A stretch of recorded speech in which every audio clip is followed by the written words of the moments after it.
Production Subaskaran தயாரிப்பில் அறிமுக இயக்குனர் AR ஜீவா இயக்கத்தில் அனுபமா பரமேஸ்வரன் நடிப்பில் லாக்டவுன் வெற்றி நடை போடுகிறது. ஜனநாயகன் திரைப்பட விவகாரத்தில் மேல்முறையீடு செய்யப்பட்டால் தங்கள் தரப்பு வாதங்களை கேட்காமல் உத்தரவு பிறப்பிக்க கூடாது என உச்சநீதிமன்றத்தில் தணிக்கை வாரியம் கேவியட் மனு தாக்கல் செய்துள்ளது.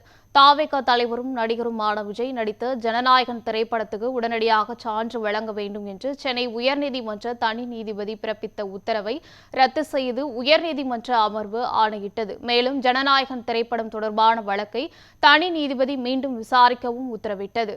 இந்நிலையில் சென்னை உயர்நீதிமன்ற அமர்வின் உத்தரவுக்கு எதிராக உச்சநீதிமன்றத்தில் மேல்முறையீடு செய்யப்பட்டால் அதில் தங்கள் தரப்பு வாதங்களையும் கேட்ட பின்னரே உத்தரவு பிறப்பிக்க வேண்டும் என்பதை வலியுறுத்தும் கேவியட் மனுவை தணிக்கை வாரியம் உச்சநீதிமன்றத்தில் தாக்கல் செய்துள்ளது.